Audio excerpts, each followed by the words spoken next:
Hey, Brother Taalik, I saw you called. I was returning your call. I'm halfway through the video you and Sister Noble made a little while ago. I love you guys. You guys make a beautiful couple. I love this, man. I just had to say that. I hope you guys are having fun, and I'll talk to you soon. Tell her Karen that she never met said hello.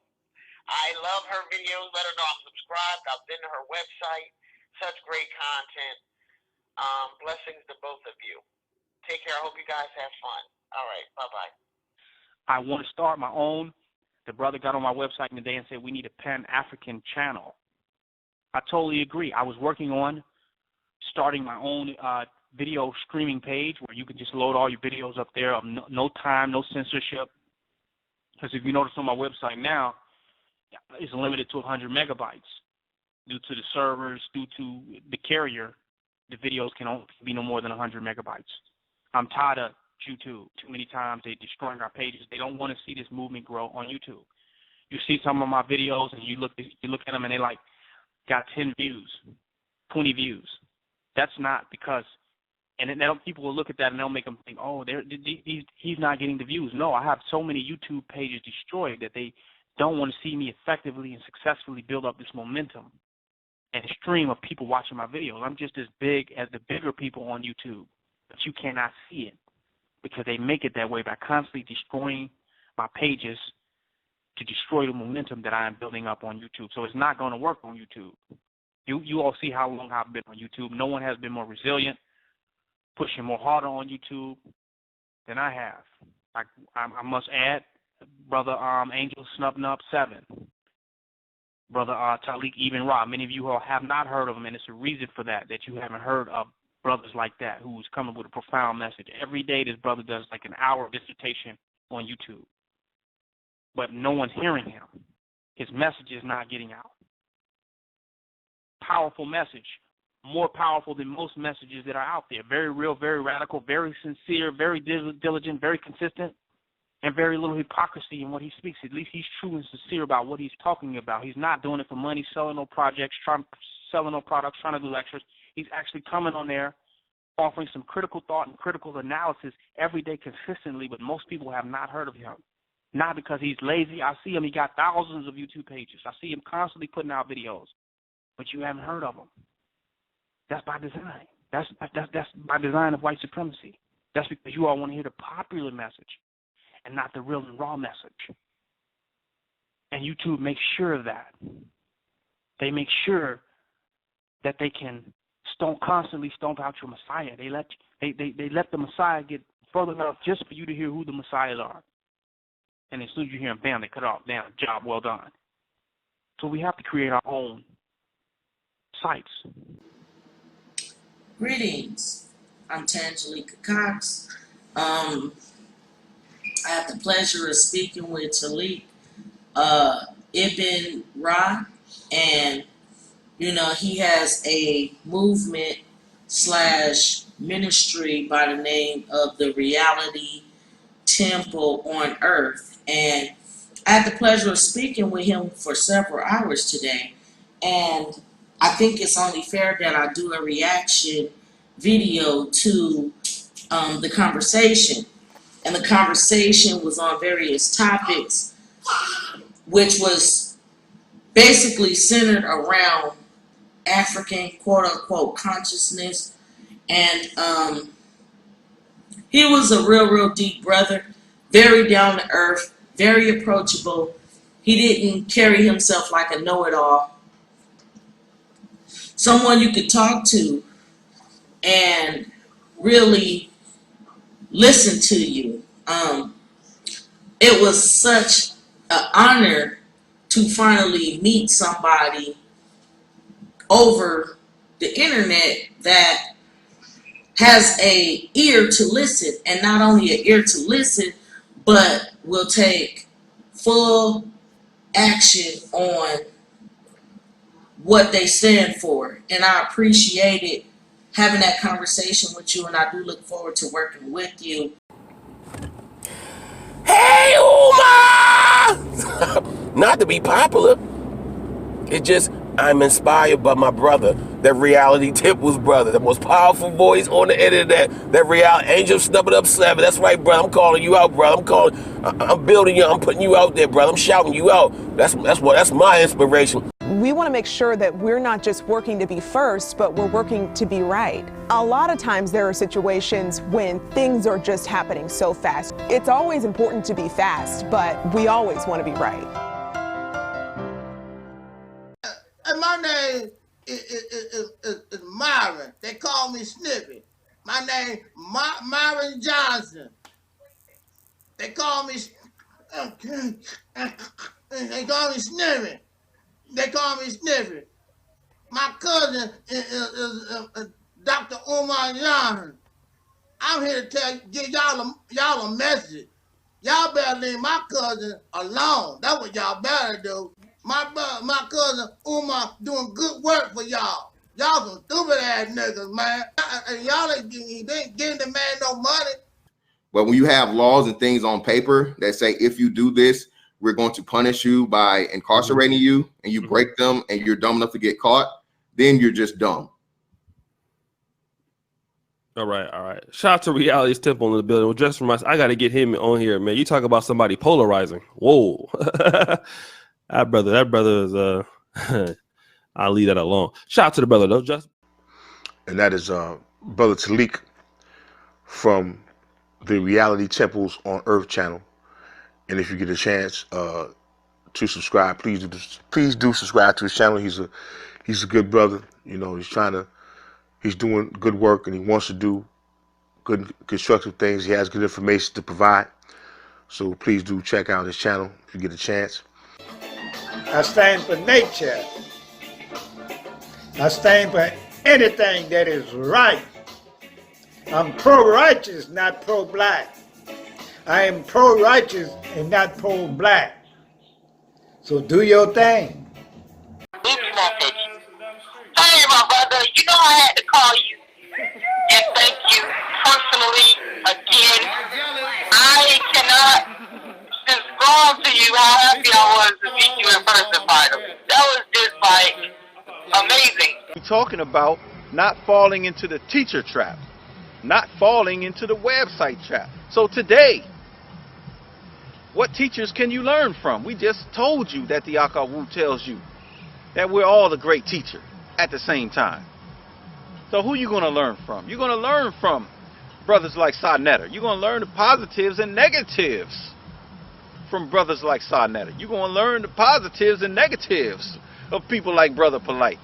The positives and negatives of people like Sarah Sutanseti. You're going to learn from Maurice Muhammad, Taalik Ibn'rad. You're going to learn from Netterket. You're going to learn, you definitely going to learn from King Noble.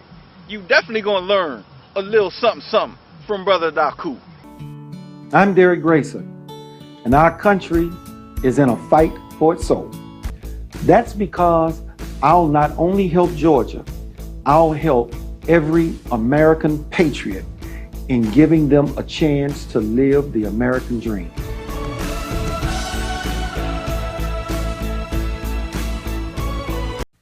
Free your mind and the rest will follow. Be colorblind, don't be so shallow. Speak your mind and change will follow. Now's the time, make your tomorrow. It's your right to vote. Please don't let it slip away. Don't let the few rule the many. Rock the vote.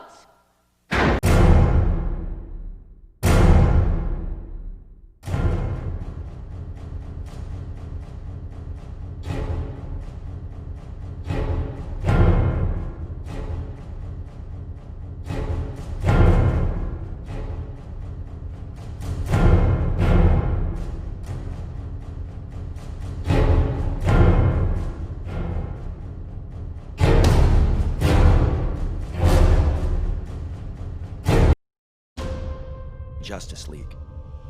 We are facing an existential threat to the planet.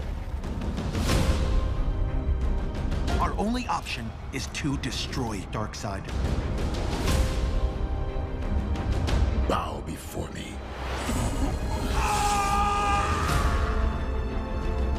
global war means everyone on the planet is at risk.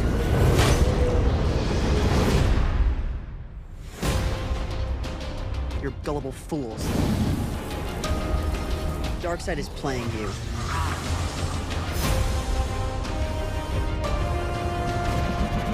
The humans earned their fate. I know you hate me, but I wouldn't be here if it wasn't necessary. I'm completely on your side now.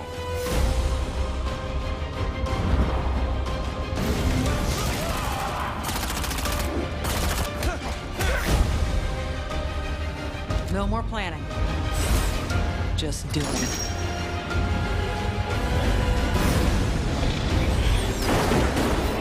We can't quit. The Justice League doesn't quit.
Fire went off. Malcolm's death never sat right with me. The investigation was a failure. Asking who's guilty is a dangerous question to ask. What is the real story? It's in the history book. Leave it there. Leave it alone. Elijah Muhammad told everybody, do not raise a hand against Malcolm X. He didn't have to give the order. Someone would take care of it. The FBI should have known. Why doesn't someone want to get to the bottom of this? They never had any intentions of seriously investigating that assassination. That is my mission. I'm not going to stop until I get justice. Because the official count of who killed Malcolm X, it's not true.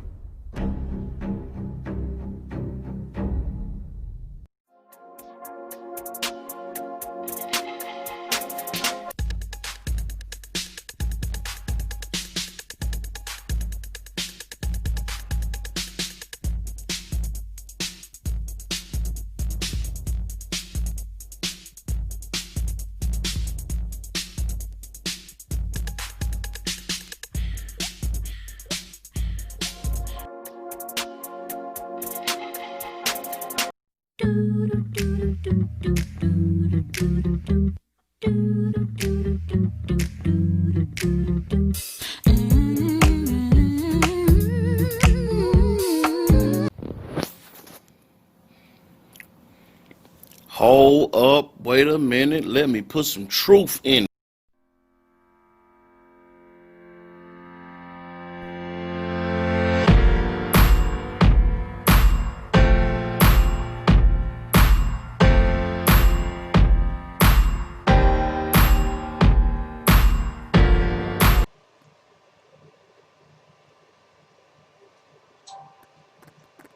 I was raised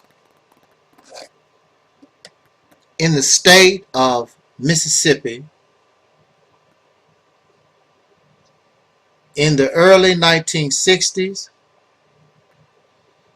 in a small town not too far from the Memphis, Tennessee border.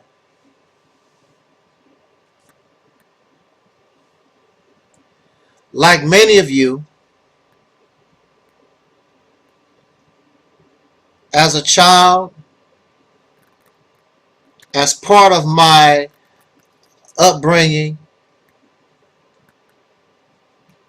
I was guided by my mother and family members and general society, guided towards the church. In this case, the Baptist church was my first experience in religion. And I want to say that even though I went to church, even though I was baptized in the name of the Father, the Son, and the Holy Ghost, I was baptized in a real, actual lake. I was never really taught about God. I never really was taught about this belief. Matter of fact, I was never told that it was a belief. I was told, actually I wasn't told. I was assuming that this, what I am being told, is real. I knew the basic fundamentals. I knew from listening, because I never really had a teacher. Nobody, there was no preacher. My mother, there was nobody who sat down with me to explain this belief system, which I never was told was belief. It was always real. So I had a genuine fear of this place called hell. And I remember my first experience knowing about this place called hell. If you were not righteous, if you did not do good, you would go to this hell and burn forever. And what made it more terrifying for me as a child, I remember listening to the preacher, and he talked about hell, and we are in the backwoods in the rural area of Mississippi, and I'm watching the fire because we did not have electricity, we did not have gas, so the candles was burning, the kerosene was burning, and we had a wood burning fireplace. And while he's talking about hell, I'm watching all this fire around me, and it sent chills up my spine. I want to dedicate these few minutes to my mother. I lost my mother a couple of months ago. And if she can, may she rest in peace, because as in religion, they would say, Lord, Lord, Lord knows she did not have peace walking on this earth. Never had good luck with men. Never had a good luck in life. Never had good luck with nothing. But she believed in Jesus. She believed in God, and there would be those who would condemn her because she was not a religious zealot. She believed in God.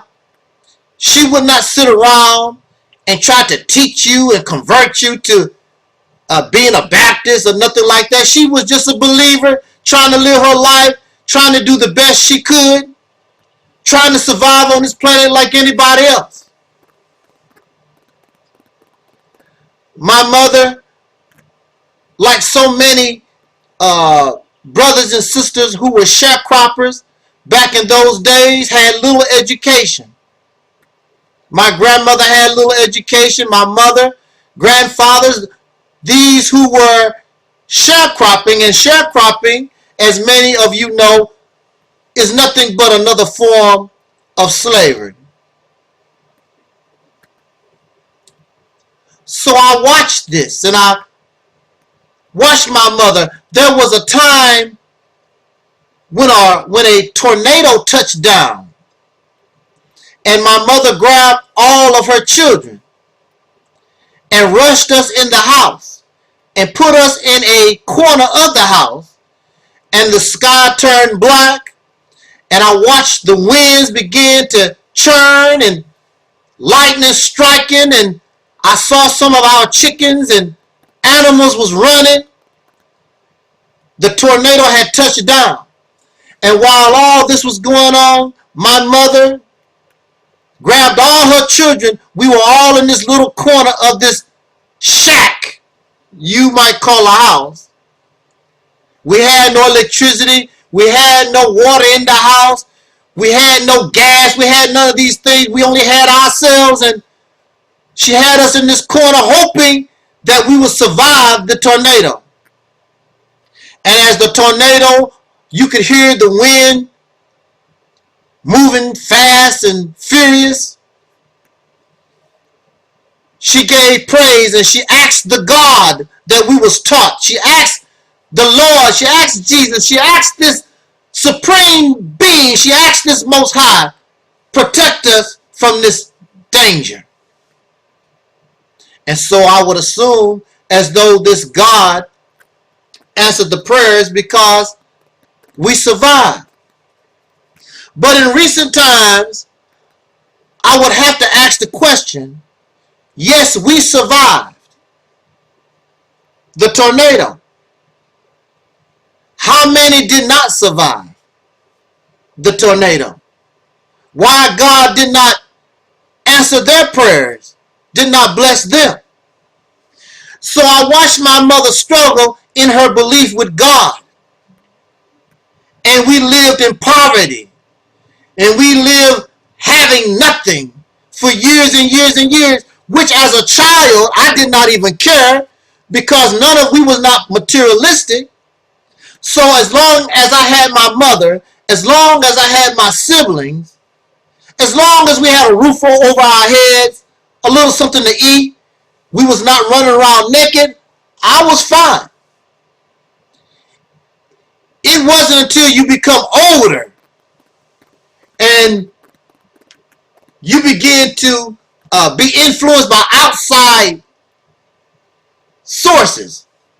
You think that there is a need for all these beautiful cars and houses and diamonds and pearls and all these different things. You just happy to be alive. You just happy to be living. So I watched her. I watched her pray. And I watched her suffer. And a lot of her suffering came from her own illiteracy, her own ignorance, and then her association with soul brothers who were abusive and exploitive. I never seen this God really do anything for my mother or my family. It really sickens me. Now, this is not to say that all the time was bad. We had nothing but bad luck. But at the same time, why are we giving credit to a Most High, to this Jesus, to this Allah, to these gods, and there is no evidence they done anything for us? My mother would say, praise God for this, and we was blessed, but everything that I saw, any blessings that we got, it was because of my mother. It was because of her brain power, because she was smart. My mother was not smart, college smart. She was not high school smart. Hell, my mother was not even grade school smart. But she was smart enough, and she used her brain and understood the system that she had to deal with. And she was able to navigate it. And there are those right now in soup lines and soup kitchens, who are college educated, have a high school diploma, got all these different things. My mother never had to rely on all these different things, even though she did depend on the system. She knew how to navigate. And she navigated the system all the way to the time she passed. And she let this system take care of her, which is good. I admire her for that. Most of us, we will work our fingers to the bone and have nothing. And you work hard. It's a lie. All thing you got to do is work hard. You're a liar. There are many people who work ever since they was children, work hard, and by the time they pass this world, they don't have nothing. And they believe in God. So where's your blessing? All this hard work and you believe in God. I'm saying all this to say, I'm tired of giving these invisible beings and these spirits and these gods credit for something they didn't earn. I'm giving my mother the credit. I have never seen, and there's no evidence to support this God ever done anything for my mother, and I will testify this God has never done a dang thing for me. So don't bring me these lies unless you can bring proof, and you cannot bring any proof. You cannot bring any evidence. You suffer from Santa Claus syndrome. You want to give credit to something that it did not earn that credit. Why you want to do that, I don't know what. That makes you a liar. That makes you delusional. That makes you a believer in fairy tales. If God done it, let it be true. If God done it, then prove it, show it. But you can't. So that makes you a liar. And I can't get with you. I can't get with that. I don't want to be charged with being a deceiver.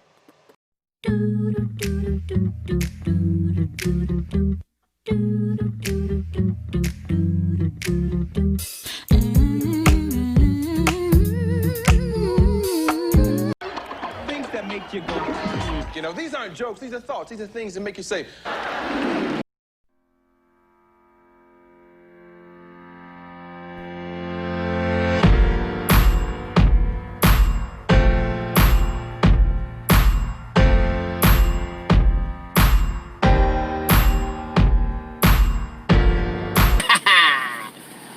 Oh, let me say that one more time.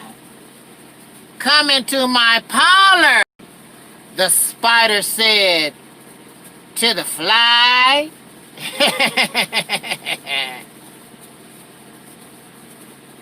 In this case, this Caucasian pink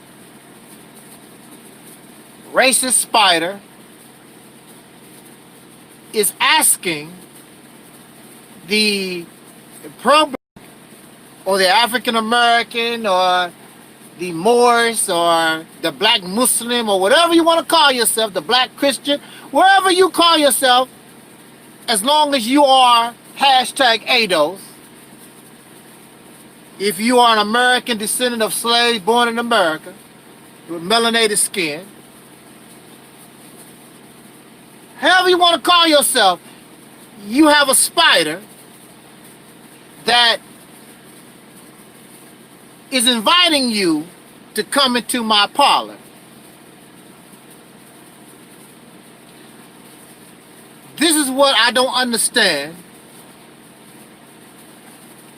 And this pro-black, blackity-black, black first, pan-African, whatever they want to call themselves, I don't know what world they live in.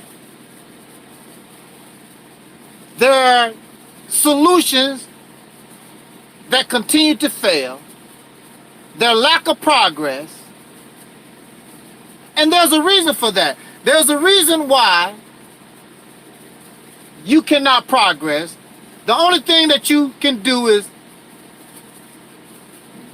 have a Google Hangout or a live stream or pretty speeches or a meeting or a conference. You cannot get any further than that because you stuck.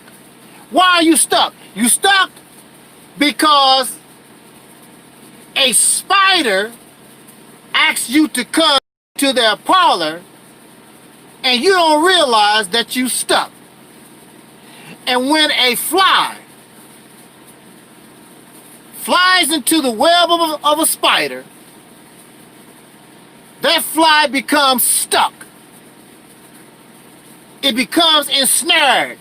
It cannot move. It cannot progress. Chances are, it's a 99.9% chance that fly is going to die. When you look at predators,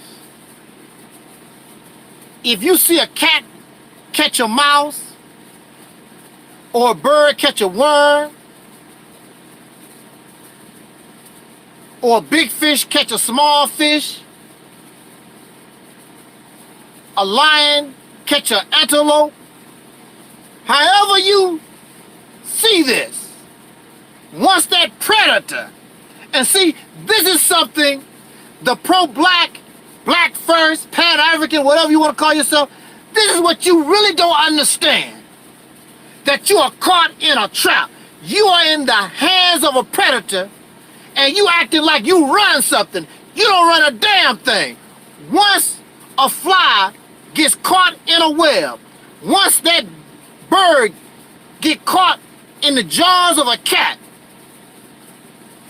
once that fox catch that rabbit, there's a 99.9% chance it's over for you. You're dead. It's over. And we are caught in the mouth, in the web of a predator. You cannot progress.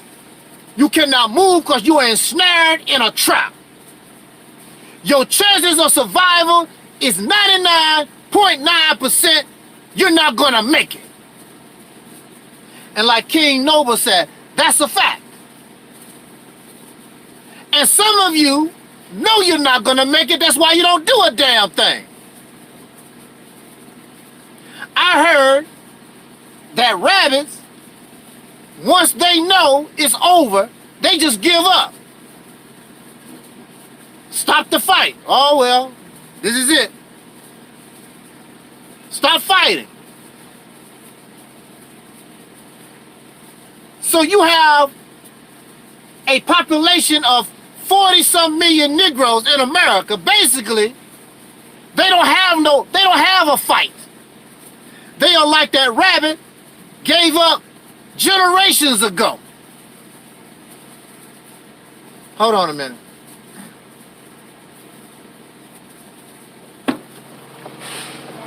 Alrighty. Okay. It's hot. I know. It's gonna get hotter too. I know. I was kind of enjoying that. It's pretty this week. Yeah. Humidity been low. You know it's gonna last. Of course not.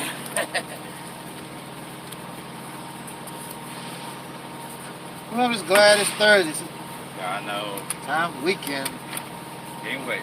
Yeah. We got this weekend, and then next week, then we get a week off for the 4th. Oh yeah, I forgot about that. Oh yeah. Okay. All right, man. You have a safe one. Be good. All right, you do the same. All right.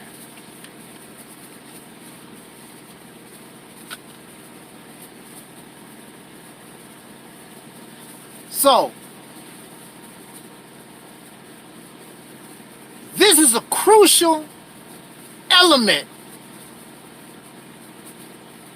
in the struggle that you must recognize and you cannot ignore.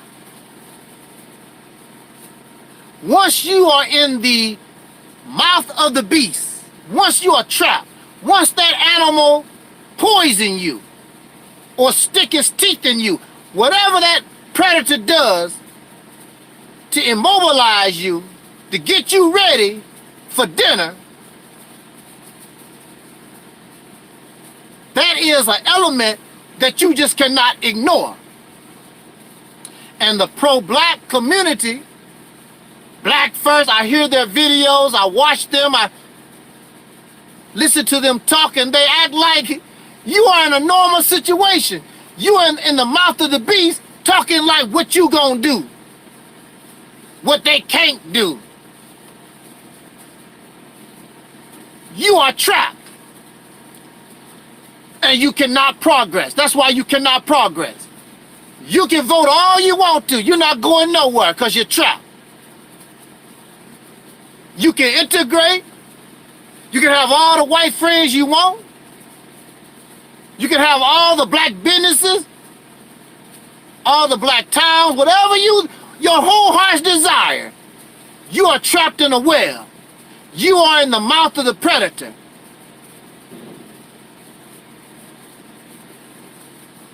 And you will never progress. Never.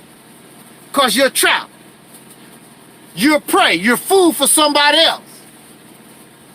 Your life benefits the predator. It does not benefit you. It looks grim. Very, very much grim. But there is hope. 99.9%, but you have that little percentage. And I've seen it on nature programs. And some of us have experienced this in our lives. We know that chances are we should not be talking to you today, but something you was able to avoid, and you continue to live just for a little bit longer. You got a second chance at life. There are flies that have flown into spider webs. And for some reason, they was able to get out. One thing I saw about this fly flew into the spider web. And the first thing, now, they say animals don't have a brain. They're not very smart. This fly flew into the spider web, and instead of struggling, the fly stopped moving. It just laid there. Because you also know when you are doing all that struggling, you are alerting the fly, you are alerting the spider that it has a meal caught in the web, and the spider gonna knock you off. You got to get out of the web before the spider gets there, because once the spider get there, hit you with that poison, is all over. This fly stopped moving when it hit the web, and then it just gave all that it had and just said, so it had, and it was able to break the web and took off. That's very rare. I saw a big fish eat a little fish, and then the next time the big fish opened his mouth, the little fish flew out. I don't know how the little fish flew out, how it survived being in the big fish mouth that long. But when the big fish opened his mouth, the little fish flew out and took off. You have a 99.9% chance of survival. Why did the fly survive the trap? Why did the little fish survive the trap? They understood their situation and used their whatever instinct, their brain, to understand what's going on, looking at their options, and then went for it. Here we are smarter than a fly, smarter than the little fish, and we've been trapped in a situation going on 500 years. Most of us is like that rabbit. We have just laid down, you know, just go ahead and eat me. It's all good, whatever. But then you have those that claim they want to live, and they're struggling against the web, but they really don't know how to go out. You acting on emotion. When you are in a situation like that, you have to stay cool, calm, and collect as best you can, and start thinking about what you need to do. Making these pretty speeches, talking about you a god and a king and a queen, and what God gonna do, that's not gonna change your situation. So your destiny is death. You feel good about yourself because you're a god and a king, but as far as the predator is concerned, that sure tastes good. I got these Negroes paying me taxes every year. These Negroes buy all my products. They don't produce a damn thing. These Negroes don't make no policy, no laws or nothing. They do everything I tell them to do. These Negroes spend good money on Christmas. And the list goes on and on. This predator is having a good time digesting his meal. So welcome to my parlor, the spider said to the fly. Welcome to my parlor. It's up to you. You gonna sit around and continue to act on your emotion and be reactionary, or you gonna really sit and think about your situation? It's not about what feel good. It's not about what sound pretty.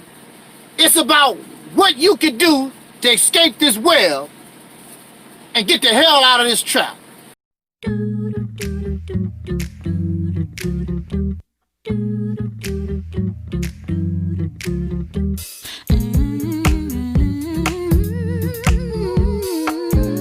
Free your mind.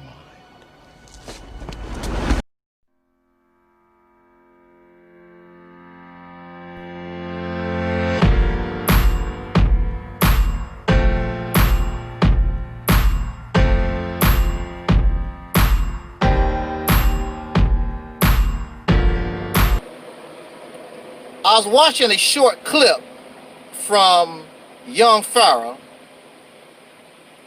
Young Pharaoh, true that, soul brother. And young Pharaoh had this young man who was ranting and raving, of course, about the recent going on, George Floyd, Rashard in Atlanta, you know, the different thing, Black Lives Matter, the protest.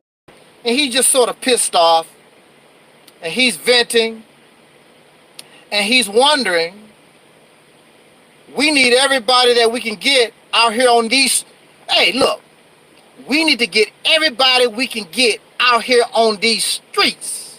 Yo, on these streets, you understand? So he's like, where's the Nation of Islam? Where's the bow ties? Where's the FOI? Where is this fruit of Islam? Hup, ho, hup, ho, hup, ho, you know, and all that stuff, army stuff. Where is the mighty FOI? Where you at? And of course, many of you may know where young Pharaoh, how he feels about Louis Farrakhan and Nation of Islam. In fact, you see no Nation of Islam, no representation of Nation of Islam on them streets. You don't see them in no protests. You don't see them nowhere. Peace to you also, twin.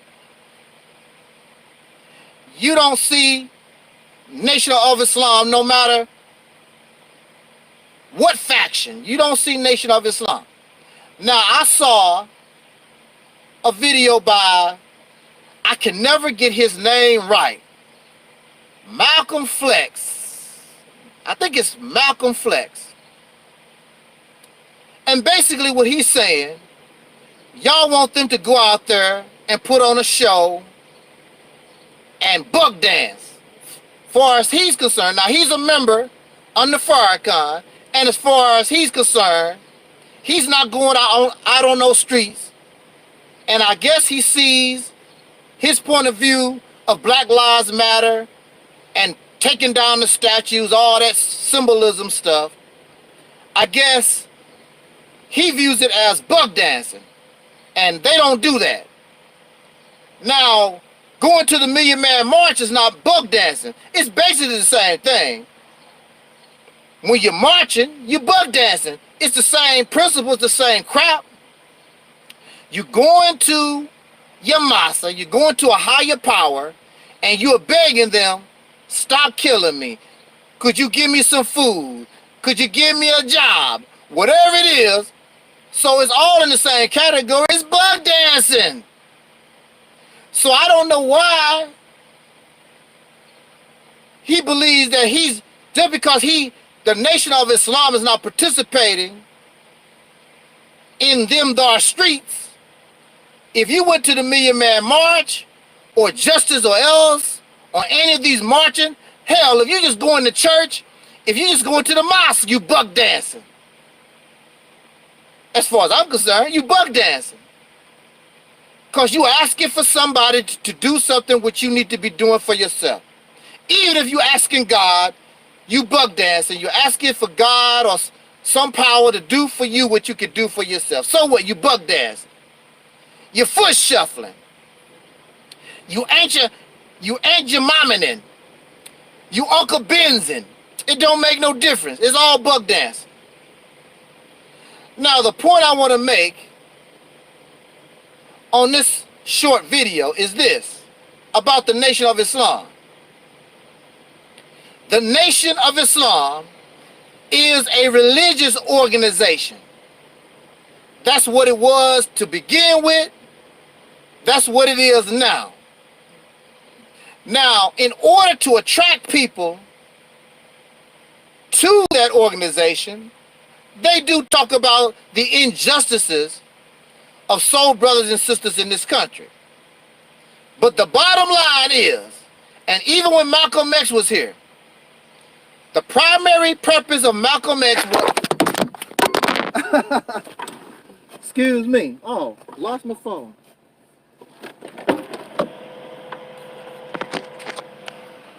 Technical difficulty.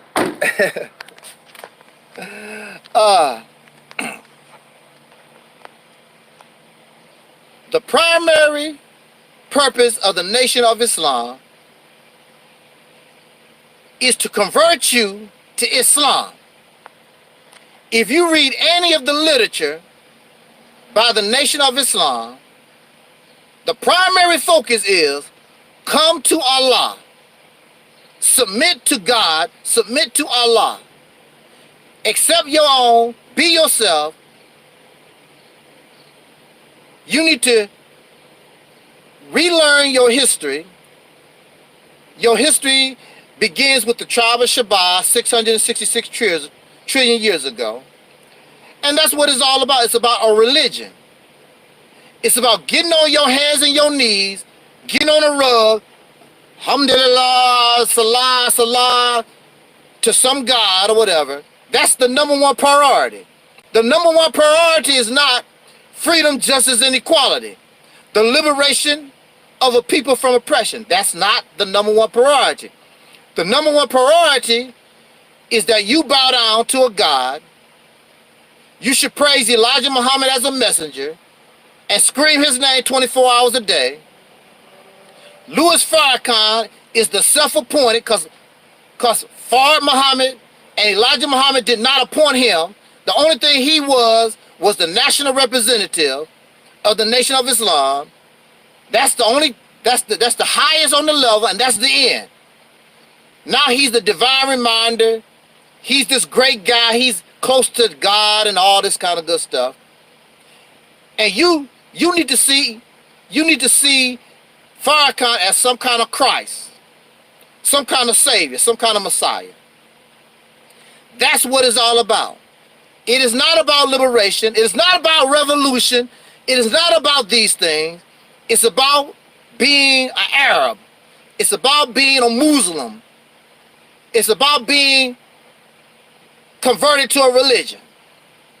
So they're not interested in all that stuff. You're expecting too much from an organization.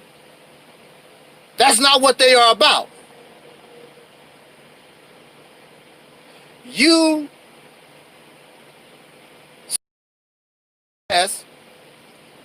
with the costumes, they look mean. The brothers look mean and walk down the street and hub ho, and all praises due to Allah for the honorable Elijah Muhammad, and they look disciplined and they look like an army, but they are an army of God, an army to convert you to a religion. That's all they are, no more, no less.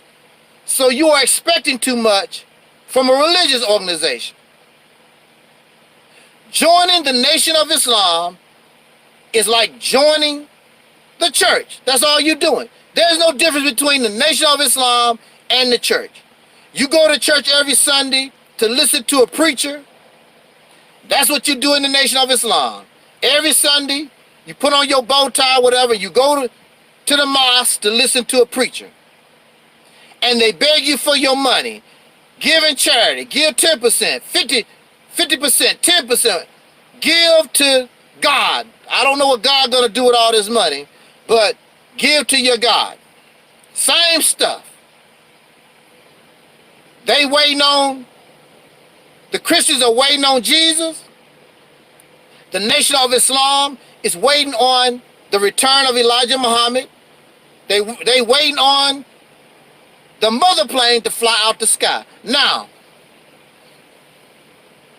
July 4th, 2020 will be the 90th anniversary of Nation of Islam teachings in North America. Now, I wonder if the mothership is going to come. I want to see the mothership. July 4th, 2020, everybody, all the Nation of Islam folks is waiting on this big time speech by Minister Farrakhan. Let's see the mother plane. Let's see this wheel, inner wheel, and all this other Ezekiel prophet type crap, which y'all talk about.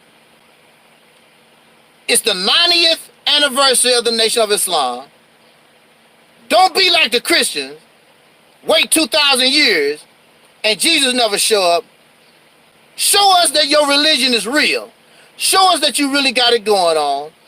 Let's see the mother plane come out the sky over Chicago as Louis Farrakhan is giving this big speech. What is Louis Farrakhan going to say? July 4th, 2020. What is he going to say? The same thing he did July 4th, 1981. Same thing he said July 4th, 1989. Same thing he said July 4th, 1990. Same stuff July 4th, 2000. Same stuff July 2005. Same stuff. Same old crap. You have the Nation of Islam. You got the Black Christian Church. You got the Hebrew Israelites. You got the Kemetic teachings. You got all this supreme wisdom and understanding, and the list goes on and on. The nation of gods and earth. And you still in the same condition that you basically was in since we've been slaves. Nothing has changed. You have pretty speeches, pretty talk, but nothing really has changed. Because you're religious and you're spiritual. And religion and spirituality has nothing to do with reality. Beliefs cannot change your condition. Your make-believe world does not change your condition. It has to be real. So, you expected too much from the Christian church. You expected too much from these Kemetic folks. You expected too much from Black First and Pan-Africanism. All this stuff. Because it's not founded in reality. All of it is make-believe and delusions. So, you can get angry at me all that you want to. That's your business. But your condition tells us everything we need to know. It's not changing. Farrakhan is not going to say and do nothing the same thing he's been doing for the last 40 years. The same thing with all this other blackity black stuff. They're not going nowhere. Road to nowhere. You really want to get on, if you really want to make a change, you need to get on board the Soul Train. Operation Exodus Mississippi. That's the way to go. Learn about the Mississippi Campaign. Watch Soul Liberation Day 2020. Go to Operation Exodus Mississippi YouTube channel. All the videos in relation to Mississippi Campaign is right there. If we don't do it big, if we don't do it smart, if we don't do it new, nothing's going to change for us. If you satisfied with the status quo, so be it. But when it's all said and done, you're expecting too much from the Nation of Islam. It's not what they are about. They are a religious organization. They are not about revolution, liberation, and actually changing the condition of an oppressed people. So if you're waiting on the Nation of Islam, you're gonna be greatly disappointed, and you're gonna be waiting on them a long, long time.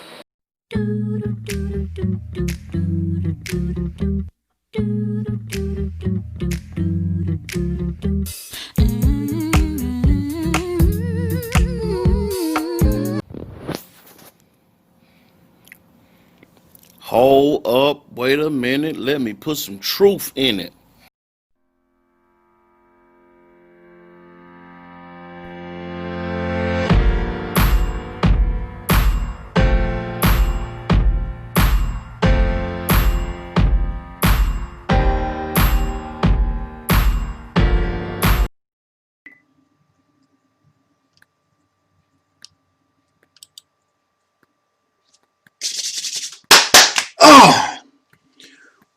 When I start off that way, many of you know this is a rant video. There's something that grinds my gears. There's something that grinds my gears. Wow. I want to talk about this this rich, wealthy YouTuber. Let me see if I can, where's the picture at? Now, some of you may not know who this is. Rich, wealthy kind of guy. He goes by the name of Monty Woodgrain, a comedian, so to speak. So to speak. Now, I had no intent to make a comment, but Monty Cocaine Woodgrain, wow. Monty Cocaine Woodgrain. You might have watched some of his videos. He talks about Umar Johnson a lot. He makes a lot of parody videos about young Pharaoh Sadnetta, everybody in the black conscious community, except yours truly. And well, I'm not part of that community, so that's good.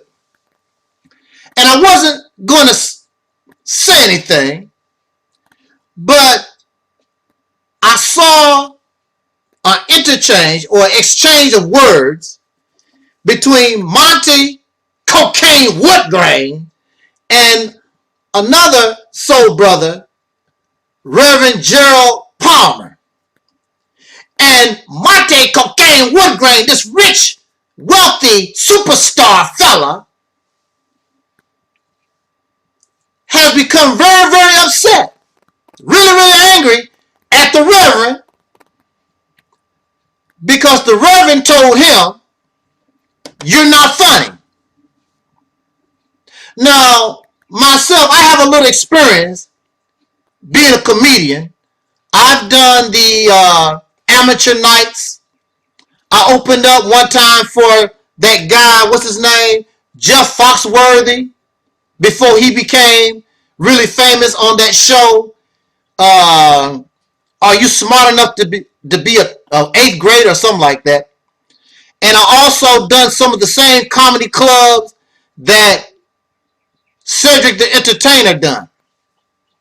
And Monty Cocaine Woodgrain, he's a comedian too, so he thinks, or so he wants to be, I don't know. 20,000 subscribers, he says, "I'm a comedian, I'm funny." Well, that could be true. I don't think I'm not Eddie Murphy. I don't think Dave Chappelle is that funny. Not his stand-up. I did like the Dave Chappelle show.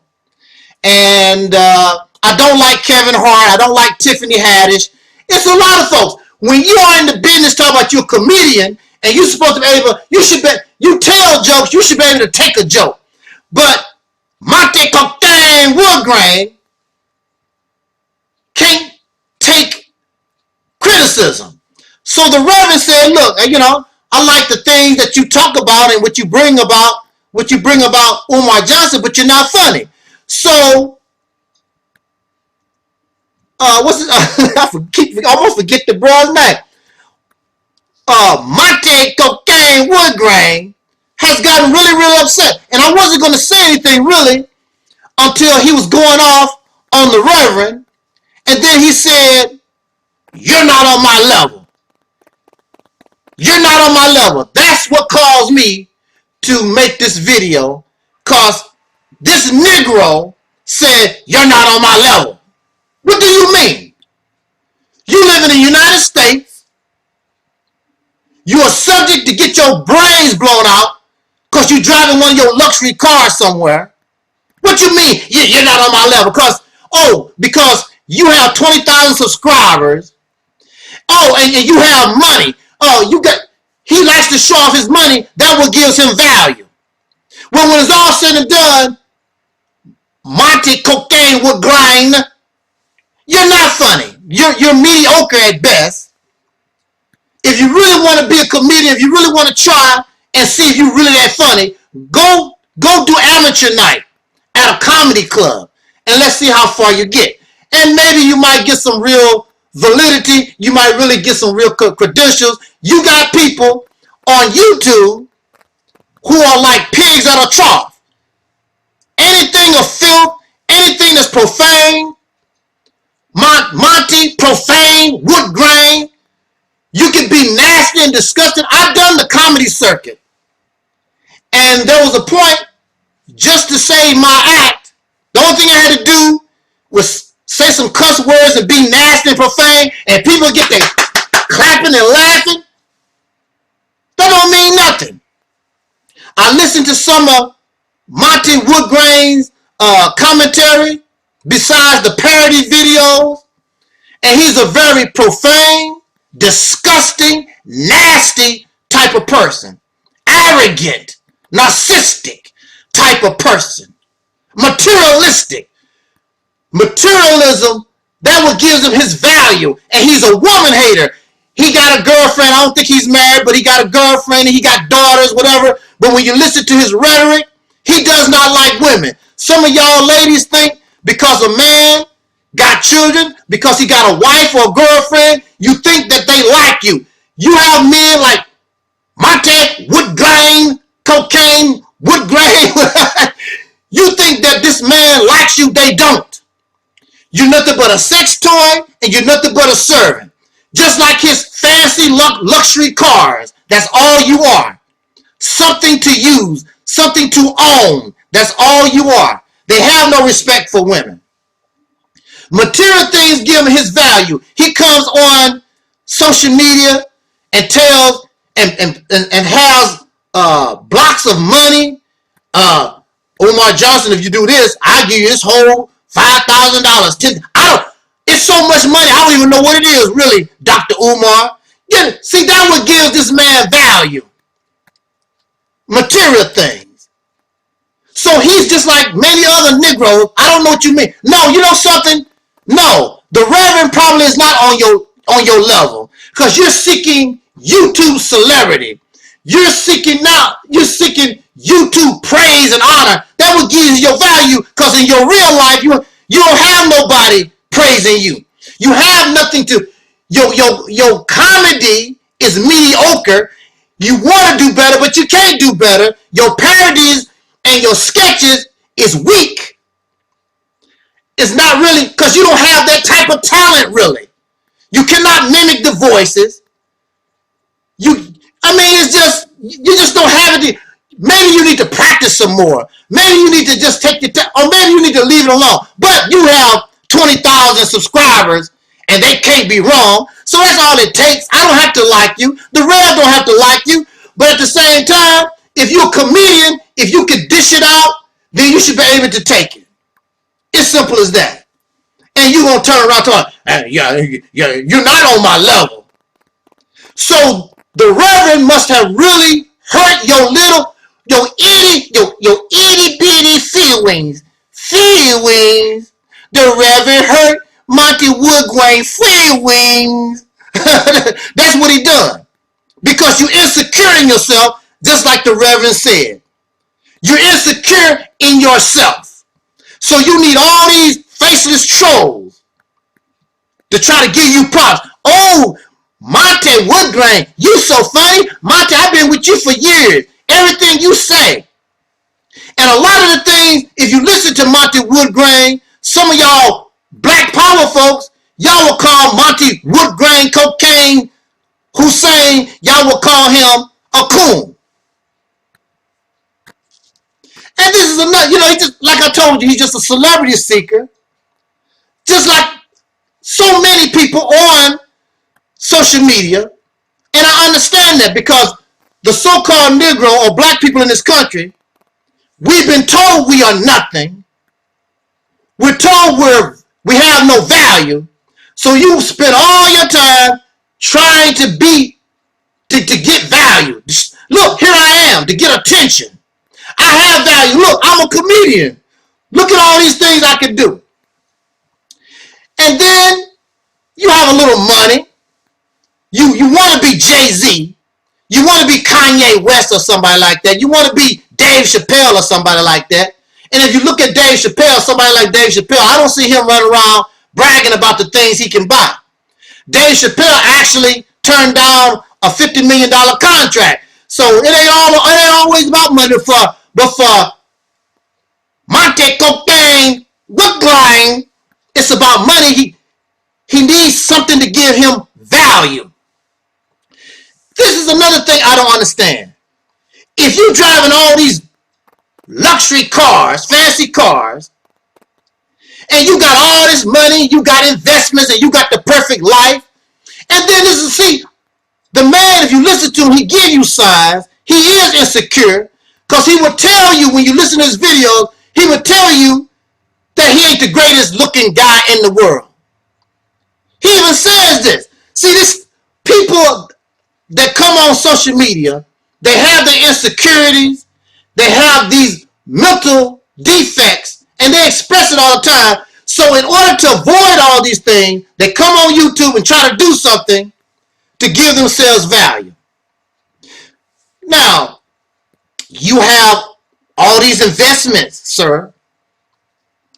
You have these luxury cars you drive, beautiful house, I guess you would have, because you got all this money, right?